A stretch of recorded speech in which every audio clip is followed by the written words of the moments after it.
ബേക്കറികളിൽ നിന്നൊക്കെ വാങ്ങിക്കുന്ന എരിവുള്ള മിക്സ്ചർ നമുക്ക് വീട്ടിൽ തന്നെ വളരെ എളുപ്പത്തിൽ തയ്യാറാക്കിയെടുക്കാം. അപ്പോൾ അതിൻ്റെ വീഡിയോ ആയിട്ടാണ് ഇന്ന് വന്നിട്ടുള്ളത്. കൂൾ ഷോർട്സ് കിച്ചൻ്റെ പുതിയൊരു വീഡിയോയിലേക്ക് എല്ലാവർക്കും സ്വാഗതം. ഇതുപോലെ റെസിപ്പികൾക്ക് വേണ്ടിയിട്ട് ചാനലൊന്ന് ഫോളോ ചെയ്യാം. ക്രിസ്പി ആയിട്ടുള്ള ഈ ഒരു മിക്സ്ചർ എങ്ങനെ തയ്യാറാക്കുന്നുള്ളത് നമുക്ക് വീഡിയോ കണ്ടു നോക്കാം. അപ്പോൾ എല്ലാവരും വീഡിയോ മുഴുവനായിട്ടും കാണാം.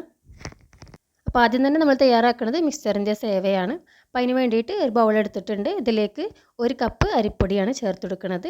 നോർമലി നമ്മൾ പത്തിരിക്കൊക്കെ എടുക്കുന്ന ആ ഒരു അരിപ്പൊടി തന്നെയാണിതും. ഇനി ഇതിലേക്ക് ചേർത്ത് കൊടുക്കുന്നത് 2 കപ്പ് കടലമാവാണ്. അപ്പോൾ ഈ ഒരു ക്വാണ്ടിറ്റി വെച്ചിട്ട് നമുക്ക് ഏകദേശം 1 കിലോയോളം മിക്സ്ചർ തയ്യാറാക്കിയെടുക്കാം. ഇനി ഇതിലേക്ക് കുറച്ച് മസാലപ്പൊടികൾ ചേർത്ത് കൊടുക്കുന്നുണ്ട്. അപ്പോൾ ആദ്യം ചേർത്ത് കൊടുക്കുന്നത് 1 ടീസ്പൂണ് കാശ്മീരി ചില്ലിയാണ്. ഇനി ചേർത്ത് കൊടുക്കുന്നത് 1/2 ടീസ്പൂണ് മുളക് പൊടിയാണ്. അപ്പോൾ അത്യാവശ്യം നല്ല എരിവുള്ള മുളക് പൊടിയാണ്, അതുകൊണ്ടാണ് 1/2 ടീസ്പൂൺ ചേർത്ത് കൊടുക്കുന്നത്. നിങ്ങളെ കയ്യിലെ മുളക് പൊടിക്ക് അധികം എരിവില്ലാന്നുണ്ടെങ്കിൽ 1 ടീസ്പൂണൊക്കെ ആഡ് ചെയ്ത് കൊടുക്കുക. ഇനി ഒരു 1/4 ടീസ്പൂൺ മഞ്ഞൾപ്പൊടി കൂടെ ചേർത്ത് കൊടുക്കുന്നുണ്ട്. അതുപോലെ ഒരു 1/4 ടീസ്പൂൺ കായപ്പൊടി കൂടെ ഇതിലേക്ക് ആഡ് ചെയ്ത് കൊടുക്കുന്നുണ്ട്. അപ്പോൾ ഈ ഒരു കായപ്പൊടി മസ്റ്റായിട്ടും ചേർത്ത് കൊടുക്കണം, എങ്കിലേ നമ്മുടെ മിക്സ്ചറിന് നല്ലൊരു ഫ്ലേവർ കിട്ടുള്ളൂ. ഇനി ആവശ്യത്തിനുള്ള ഉപ്പ് കൂടെ ഒന്ന് ആഡ് ചെയ്ത് കൊടുക്കുകയാണ്. എന്നിട്ട് ഇതെല്ലാം കൂടെ ആദ്യം നന്നായിട്ടൊന്ന് മിക്സ് ചെയ്തെടുക്കണം. നമ്മൾ ചേർത്ത് കൊടുത്തിട്ടുള്ള മസാലപ്പൊടികളും ഉപ്പൊക്കെ എല്ലാ ഭാഗത്തും അവിടെ രീതിയിൽ ഒന്ന് മിക്സ് ചെയ്തെടുക്കുക. ശേഷം വെള്ളം ഒഴിച്ച് കൊടുത്തിട്ട് ഇതൊന്ന് കുഴച്ചെടുക്കണം. നോർമലായിട്ടുള്ള വെള്ളമാണ് ചേർത്ത് കൊടുക്കുന്നത്. അപ്പോൾ ഒരുപാട് അങ്ങ് ചേർത്ത് കൊടുക്കരുത്, കുറേശ്ശെയായിട്ട് ചേർത്ത് കൊടുത്തിട്ട് നമ്മുടെ ഇടിയപ്പത്തിൻ്റെ മാവിൻ്റെ ആ ഒരു പരുവത്തിലാണ് ഇതിൻ്റെ മാവും ഉണ്ടായിരിക്കേണ്ടത്. അപ്പോൾ കൈ വെച്ചിട്ട് തന്നെ നന്നായിട്ട് കുഴച്ചെടുക്കണം. ആദ്യം സ്പൂൺ വെച്ചിട്ടൊന്ന് ഇളക്കി മിക്സ് ചെയ്തെടുക്കുക. ശേഷം കൈ വെച്ചിട്ട് നല്ല രീതിയിൽ നല്ല സോഫ്റ്റ് ആണ് വരെ കുഴച്ചെടുക്കണം. അപ്പോൾ ഞാനിതാ ഇതുപോലെ കുഴച്ചെടുത്തിട്ടുണ്ട്. നല്ല സോഫ്റ്റ് ആയിട്ട് തന്നെ കുഴച്ചെടുത്തിട്ടുണ്ട്. ഇതിന് മുകളിലായിട്ട് ഒരല്പം ഓയിലൊന്ന് തടവി കൊടുക്കുക. അത് ഡ്രൈ ആയി പോകാതിരിക്കാൻ വേണ്ടിയിട്ടാണ് ഇങ്ങനെ ചെയ്യുന്നത്. നമുക്കിനി സേവ ഫ്രൈ ചെയ്ത് തുടങ്ങാം. അപ്പോൾ അതിന് വേണ്ടിയിട്ട് സേവനായി എടുത്തിട്ടുണ്ട്. ഇതിൻ്റെ വലിയ ഹോൾസിലുള്ള ആ ഒരു അച്ചാണ് ഈ ഒരു മിക്സ്ചർ തയ്യാറാക്കാൻ വേണ്ടിയിട്ട് എടുക്കേണ്ടത്. ചെറുതിൽ വെച്ചിട്ടും ചെയ്തെടുക്കുക. ഞാനിപ്പോൾ ഈ ഒരു വലിയ ഹോൾസിലുള്ള അച്ച് വെച്ചിട്ടാണ് ചെയ്തെടുക്കുന്നത്. അപ്പോൾ ഇതിൻ്റെ ഉൾവശത്തായിട്ട് ഒരല്പം ഓയിലൊന്ന് തടവി കൊടുത്താൽ ഒട്ടിപ്പിടിക്കാതെ നമുക്ക് ഇത് തയ്യാറാക്കി എടുക്കാൻ പറ്റും.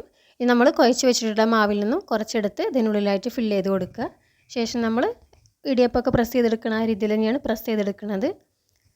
അപ്പോൾ ആ പാനിൽ ഓയിൽ ഒഴിച്ച് കൊടുത്തിട്ടുണ്ട്. ഓയിൽ നന്നായി ചൂടായതിന് ശേഷം മാത്രം ഇതിലേക്ക് പ്രസ് ചെയ്ത് കൊടുക്കുക. പ്രസ് ചെയ്ത് കൊടുക്കുന്ന സമയത്ത് നമ്മൾ ലോ ഫ്ലെയിമിൽ വെച്ചിട്ട് വേണം ചെയ്തെടുക്കാൻ വേണ്ടിയിട്ട്. അതുപോലെ ഒരുപാട് കട്ടിയിൽ പ്രസ് ചെയ്ത് കൊടുക്കരുത്. നേരത്തെ ഞാൻ മുട്ട മിക്സ്ചറിൻ്റെ റെസിപ്പി അപ്ലോഡ് ചെയ്തതാണ്. അപ്പോൾ അതിൽ നമ്മൾ ഇതുപോലെ ചെയ്തെടുക്കുന്നുണ്ട്. ആ രീതിയിൽ തന്നെയാണ് ഇതും ചെയ്തെടുക്കുന്നത്. പ്രസ് ചെയ്തതിന് ശേഷം ഫ്ലെയിം കൂട്ടി കൊടുക്കണം. എന്നിട്ട് നല്ല ഹാർഡ് ആവണ വരെ ഇത് ഫ്രൈ ചെയ്തെടുക്കുക. ഒരു ഭാഗം ഫ്രൈ ആയാൽ ഒന്ന് തിരിച്ചിട്ട് കൊടുത്തിട്ട് മറ്റേ ഭാഗം കൂടെ ഒന്ന് ഫ്രൈ ആക്കി എടുക്കണം. പെട്ടെന്ന് തന്നെ അത് തയ്യാറായി കിട്ടും. അപ്പോൾ ഇതിൻ്റെ വേവ് എന്ന് പറയുന്നത് നമ്മൾ ഇതിൽ നിന്നൊരു ചെറിയ പീസ് എടുത്തിട്ട് ഒന്ന് പൊട്ടിച്ച് നോക്കിയാൽ മതി.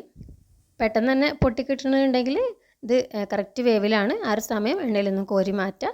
ബാക്കിയുള്ള എല്ലാ മാവും ഞാൻ ഇതുപോലെ ഫ്രൈ ചെയ്തെടുത്തിട്ടുണ്ട്. ഇനി നമുക്കിത് മാറ്റി വെക്കാം. ഇനി നമുക്ക് മിക്സറിലേക്ക് വേണ്ടിയിട്ടുള്ള ബൂന്തി തയ്യാറാക്കണം. അപ്പോൾ അതിന് വേണ്ടിയിട്ട് ഒരു ബൗളിലേക്ക് 1/2 കപ്പ് കടലമാവ് ചേർത്ത് കൊടുത്തിട്ടുണ്ട്. ഇതിലേക്ക് 1 ടേബിൾ സ്പൂൺ അരിപ്പൊടി കൂടെ ആഡ് ചെയ്ത് കൊടുക്കുകയാണ്. കുറച്ച് മസാലപ്പൊടികൾ കൂടെ ചേർത്ത് കൊടുക്കുന്നുണ്ട്. ഒരു 1/4 ടീസ്പൂണ് മുളക് പൊടിയും 1/4 ടീസ്പൂണ് കാശ്മീരി ചില്ലി, ഒരു നുള്ള് മഞ്ഞൾപ്പൊടി കൂടെ ചേർത്ത് കൊടുക്കുകയാണ്. അതുപോലെ ഒരല്പം കായപ്പൊടി കൂടെ ആഡ് ചെയ്ത് കൊടുക്കുന്നുണ്ട്. ഇനി ഇതിലേക്ക് ആവശ്യമായിട്ടുള്ള ഉപ്പ് കൂടെ ചേർത്ത് കൊടുക്കുകയാണ്. എന്നിട്ടെല്ലാം കൂടെ നന്നായിട്ടൊന്ന് മിക്സ് ചെയ്തെടുക്കുക. ശേഷം വെള്ളം ഒഴിച്ച് കൊടുത്തിട്ട് നല്ല കട്ടിയുള്ളൊരു മാവായിട്ടാണ് ഇത് തയ്യാറാക്കേണ്ടത്. ഇതിൻ്റെ പാകം എന്ന് പറയുന്നത് ഇഡ്ഡലി മാവിൻ്റെ ആ ഒരു പരുവത്തിലാണ്. ഒരുപാട് ലൂസായാൽ നമുക്ക് കറക്റ്റ് ഷേപ്പിലുള്ള ബൂന്തി തയ്യാറാക്കിയെടുക്കാൻ പറ്റില്ല. അപ്പോൾ ഈ ഒരു കട്ടിയിലാണ് ഞാൻ തയ്യാറാക്കിയിട്ടുള്ളത്. ഇനി നമുക്ക് ഫ്രൈ ചെയ്തെടുക്കണം. നേരത്തെ നമ്മൾ മിക്സ്ചറിൻ്റെ സേവ ഫ്രൈ ചെയ്തിട്ടുള്ള അതേ ഓയിൽ തന്നെയാണ് ഇതും ഫ്രൈ ചെയ്തെടുക്കുന്നത്. ഓയിൽ നന്നായി ചൂടായി വരുമ്പോൾ അതിന് മുകളിലായിട്ട് ഇതുപോലെ ഹോൾസുകളുള്ള എന്തെങ്കിലുമൊക്കെ ഒരു പാത്രം വെച്ച് കൊടുക്കുകയാണ്. എന്നിട്ട് അതിലേക്ക് നമ്മൾ തയ്യാറാക്കി വെച്ചിട്ടുള്ള മാവിൽ നിന്ന് കുറച്ച് ഒഴിച്ച് കൊടുക്കുക. അപ്പോൾ ഒരു ഹോൾസിലൂടെ മാവ് ഈ എണ്ണയിലേക്ക് ഉറ്റി വീഴണം. ആ രീതിയിലാണ് ഇത് ഫ്രൈ ചെയ്തെടുക്കുന്നത്. അപ്പോൾ കൈ വെച്ചിട്ടോ സ്പൂൺ വെച്ചിട്ടോ മാവൊന്നിങ്ങനെ സ്പ്രെഡ് ചെയ്ത് കൊടുത്താൽ പെട്ടെന്ന് തന്നെ ആ ഒരു ഹോൾസിലൂടെ പോന്ന് കിട്ടും. അപ്പോൾ അത് ഫ്രൈ ചെയ്തെടുക്കുമ്പോൾ ഹൈ ഫ്ലെയിമിൽ വെച്ചിട്ട് തന്നെ വേണം ഫ്രൈ ചെയ്തെടുക്കാൻ വേണ്ടിയിട്ട്, എങ്കിലേ ഇത് പെട്ടെന്ന് തന്നെ പൊങ്ങി വരുള്ളൂ. അതുപോലെ പെട്ടെന്ന് തന്നെ ഫ്രൈ ആയി കിട്ടുള്ളൂ. ചട്ടകം വെച്ചിട്ട് ഇതുപോലെ ഇളക്കി കൊടുക്കുക. ഇനി ഇത് ഗോൾഡൻ കളർ ആയാൽ എണ്ണയിൽ നിന്നും കോരി മാറ്റാം. അപ്പോൾ അത് റെഡി ആയിട്ടുണ്ട്. ഇനി ഇത് മുഴുവനായിട്ടും എണ്ണയിൽ നിന്ന് കോരി മാറ്റാണ്. ബാക്കിയുള്ള മാവും മുഴുവനായിട്ട് ഞാൻ അതുപോലെ ഫ്രൈ ചെയ്തെടുത്തിട്ടുണ്ട്. ഇപ്പോൾ നമ്മൾ മിക്സ്ചറിൻ്റെ സേവയും അതുപോലെ പൂന്തിയും ഫ്രൈ ചെയ്തെടുത്തു.